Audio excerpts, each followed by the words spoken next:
Howdy, folks. I saw Rise of the Skywalker today. I'm gonna say it's good.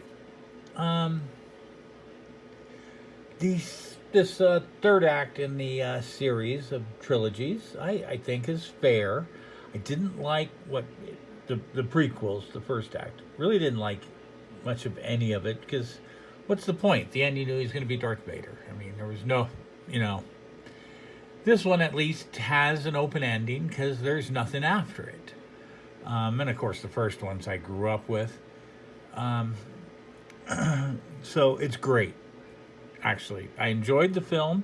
I, I'm not going to give any spoilers. We'll point out a few things. We've got a couple new characters here. Um, this kind of Rocketeer looking gal. She's barely in it, but she's really cool.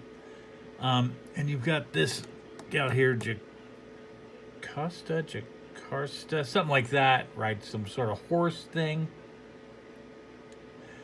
They both seem to be potential future movie people, which I would enjoy because I'm not super attached to Ray, Finn, and Poe.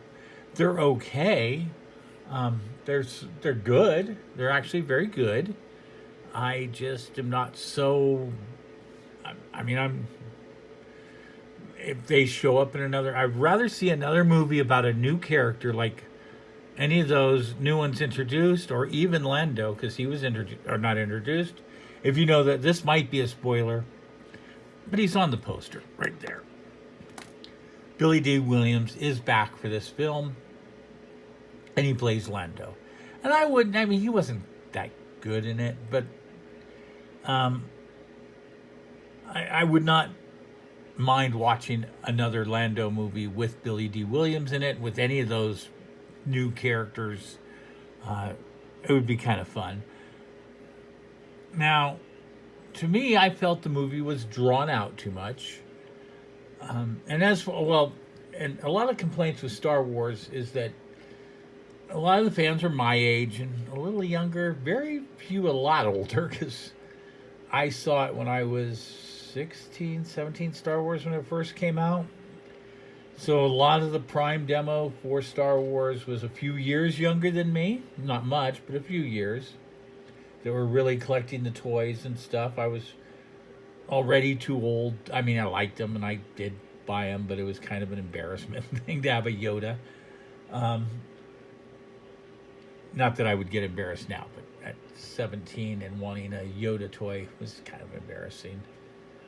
I wish I hadn't felt that way as a kid and had lived my whole life embracing my love for comics and nerdy merch. But anyhow, that's beside the point.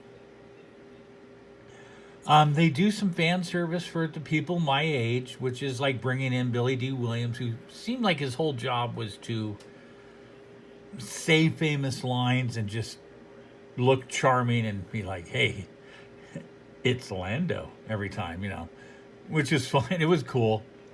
There was a lot of fan service in this movie. Lots of fan service to try and, I think it was just to try and calm us down. We're saying, Force Awakens and The Last Jedi is not our Star Wars. Well, it's not. It's not made for us.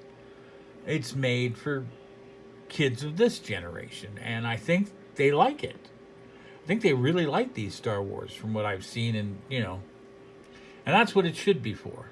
So if you also can see some of your past within it and enjoy it, that's what's really cool. And I did, and I do feel it was too drawn out, like I said.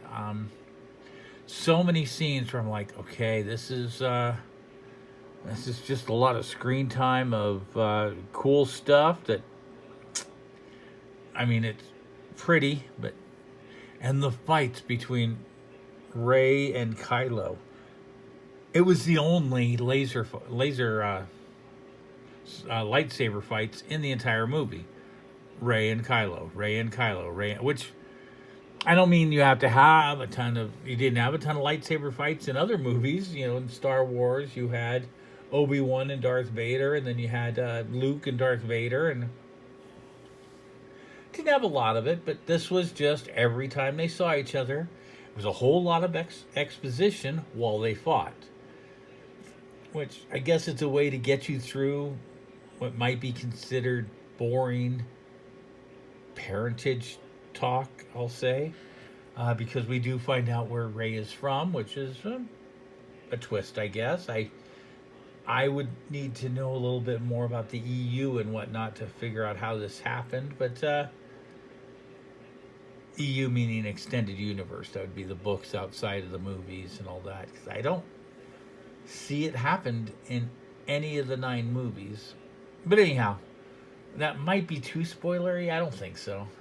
You know Rey has a mysterious past, and I'm not telling you what it is, but it is resolved. And other than that, I mean, and then there was one new droid brought into it, which is clearly brought in for merchandising purposes. It's like a wheel with a cone on its head. It's a droid that speaks in like 1 or 2 word sentences. Kind of gets along with BB-8. It's barely there, but obviously it's there to merchandise the hell out of it, and you can tell by the looks of it, it will make a good